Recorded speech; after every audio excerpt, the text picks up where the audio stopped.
The Revenge, bab 77, Red 21 plus oleh Neng Neng.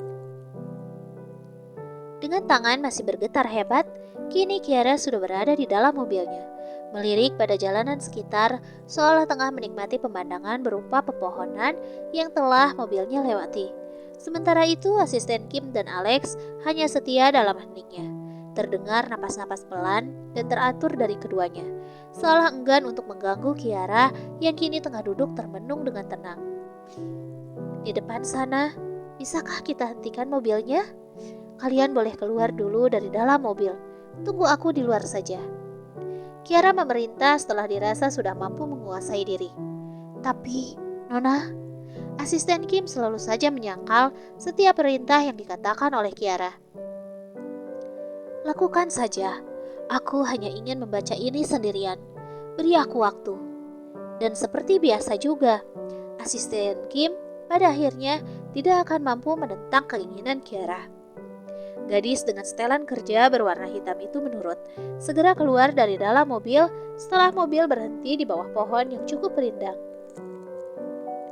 Jalanan begitu sepi, dengan keadaan gelap gulita tanpa penerangan.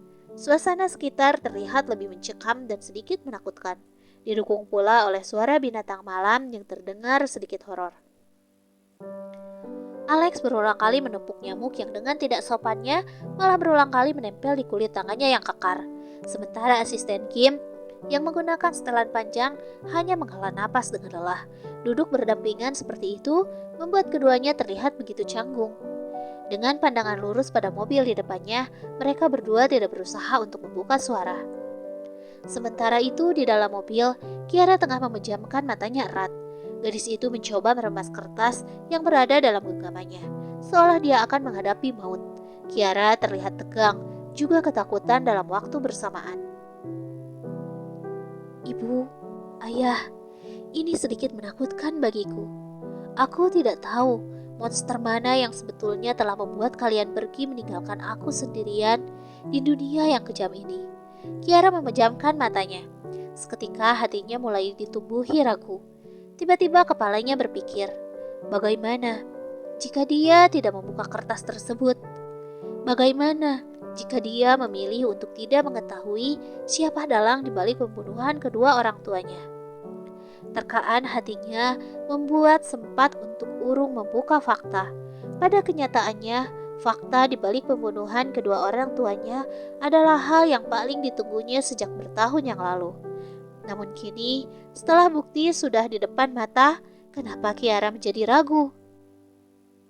Amarah, emosi, rasa sakit, kecewa, kebencian menimbulkan sebuah dendam tak berkesudahan di hatinya. Dengan tangan yang tremor parah, Kiara mencoba untuk membuka tali yang mengikat sampul amplop coklat dalam genggamannya. Kiara memejamkan mata sebentar, lalu mencoba menguasai dirinya. Kertas mulai menyembul, hingga terlihat sebuah kop surat di sana. Tangan Kiara kian bergetar kuat, dan dadanya bertalu hebat. Tuhan, tolong, aku mohon. Jangan orang yang selama ini ada di kepalaku yang tertulis di kertas ini. Aku mohon. Kiara sudah meneteskan air matanya. Saat sedikit lagi saja, Kiara bisa membaca keseluruhan dari tulisan tersebut. Sebelum brak, tubuh Kiara seketika terdorong ke depan. Kalau ada dorongan kuat dari luar sana. Segera waspada, Kiara melipat kertas tersebut dan memasukkannya ke dalam baju berbahan kaos yang dikenakannya. Kiara merasa dunianya berputar. Tubuhnya terlempar ke jok depan. Kepalanya terbentur dashboard mobil. Hingga kini terasa kunang-kunang dengan rasa sakit yang luar biasa. Ada sedikit cairan dari dahinya. Kiara mengernyitkan keningnya kalau mendengar suara-suara dari luar sana. Berusaha mengerjapkan matanya, Kiara tahu di luar sana Alex dan asisten Kim tengah berjuang keras untuk menyelamatkan hidupnya. Sekali lagi, Kiara membuat mereka semua berada dalam ambang kehancuran. Mas Andra, Kiara meneteskan air matanya pilu. Entah kenapa, tapi bayangan itu tiba-tiba saja ada dalam benaknya. Max, apa kau sudah melakukan perintahku? Andra berjalan lebih dulu kala jam pulang kantor telah usai. Ralat, Sebetulnya mereka pulang di jam yang tidak wajar. Mereka keluar kantor setelah kantor sepi dan seluruh karyawan sudah pulang sedari tadi. Sudah Tuan, saya sudah menangkapnya. Dan sekarang dia ada di tempat yang aman. Max menjawab dengan tegas, membuat Andra menganggukkan kepalanya terlihat puas. Ah ya, aku ingin segera menemuinya. Kapan jadwalku kosong? Andra bertanya kembali setelah Max membukakan pintu mobil untuknya. Andra duduk dengan tenang di kursi belakang, sementara Max segera mengambil alih kemudi. Pria itu kini berubah menjadi sopir pribadi. Andra memejamkan matanya lelah, sementara mobil kini sudah melaju pelan. Besok, Tuan Andra bisa menemuinya besok. Max menjawab lagi dengan wajah datarnya. Andra menganggukkan kepalanya. Rasanya sudah tidak sabar untuk bertemu dengan seseorang yang kini tengah dia sekap. Sepanjang perjalanan, kini Andra hanya terdiam, menatap pada padatnya pusat kota yang dilaluinya. Seolah pemandangan tersebut adalah pemandangan yang begitu menyenangkan. Kenapa hari ini terasa melelahkan? Andra bergumam pelan. Max mampu mendengarnya, dan pria itu segera menyahuti. Akhir-akhir ini, Anda sepertinya bekerja dengan sangat keras. Berbeda dengan sebelumnya, Tuan. Jawaban dari Max membuat Andra membuka matanya, melirik pada Max yang masih fokus menatap ke depan. Maksudnya? Mungkin Anda tidak menyadarinya, tapi semenjak menikah dengan Nona Kiara, Anda kini menjadi lebih sibuk, mengambil semua pekerjaan yang sebelumnya tidak Anda sukai. Saat bersama mendiang Nona Anet, Anda lebih banyak bersantai dan mengandalkan kami. Anda lebih banyak menghabiskan waktu di rumah. Segera pulang tepat waktu hanya untuk menemani Nona Anet di rumah. Sedangkan sekarang, Anda mungkin hanya pulang tengah malam. Bekerja lagi, lalu paginya Anda sudah berangkat lagi. Bisa dibilang, Anda sudah benar-benar menelantarkan Nona Kiara. Namun, prestasi dan pencapaian Anda akhir-akhir ini sungguh membuat Nyonya Besar bangga pada Anda.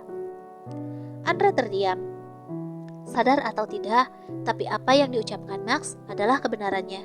Menghela napas berat, kini fokus Andra kembali pada laporan yang baru saja diketahuinya tadi siang. Sebuah fakta dengan bukti yang akurat. Andra memejamkan matanya erat. Hatinya masih meragu, meski otaknya membenarkan kevalidan beragam bukti yang berhasil dikumpulkan Max. Anet, benarkah jika kamu berselingkuh di belakangku? Benarkah apa yang telah mereka temukan? Aku ragu, aku tidak percaya. Dalam hidupku, hanya ada kamu sebagai cinta pertama dan cinta sejatiku. Namun, kenapa semua bisa begini? Andra membatin, hatinya begitu gelisah. Seketika ingatannya kembali pada Kiara, gadis cantik yang dari dulu pernah disayanginya sebagai adik yang manis dan penurut. Andra sadar, kini pria itu sudah terlalu banyak menorehkan luka dengan sengaja pada Kiara. Jika Anet terbukti memang bersalah, lantas bagaimana cara Andra menembus semuanya pada Kiara? Apa permintaan maaf saja cukup? Max, apa saja yang dilakukan Kiara hari ini? Pertanyaan Andra membuat Max mengerutkan keningnya dalam. Namun dengan segera pria itu menjawab juga. Hari ini Nona pergi keluar rumah dan sampai sekarang belum kembali. Andra mengerutkan keningnya, melirik arloji mahal yang kini melingkar di tangan kirinya. Siapa yang Kiara temui hari ini? Seorang pria. Penjelasan Max terhenti kala Andra mendengar dering ponselnya begitu nyaring. Pria itu segera meraih ponselnya dan mengangkatnya saat netranya membaca ID penelpon. Alex, pria itu menghubunginya di malam hari seperti ini. Ada apa?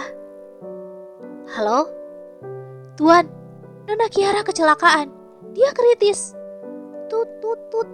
Sambungan telepon terputus setelah terdengar suara jeritan dan gerasak-gerusuk tidak jelas di ujung sana, membuat Andra sedikit mengerutkan keningnya dalam. Pria itu segera melirik Max yang masih fokus mengendarai mobilnya. Max, lacak keberadaan Kiara. Segera datangi dia. Dan untuk pertama kalinya, Max melihat raut Andra yang terlihat panik dan juga khawatir.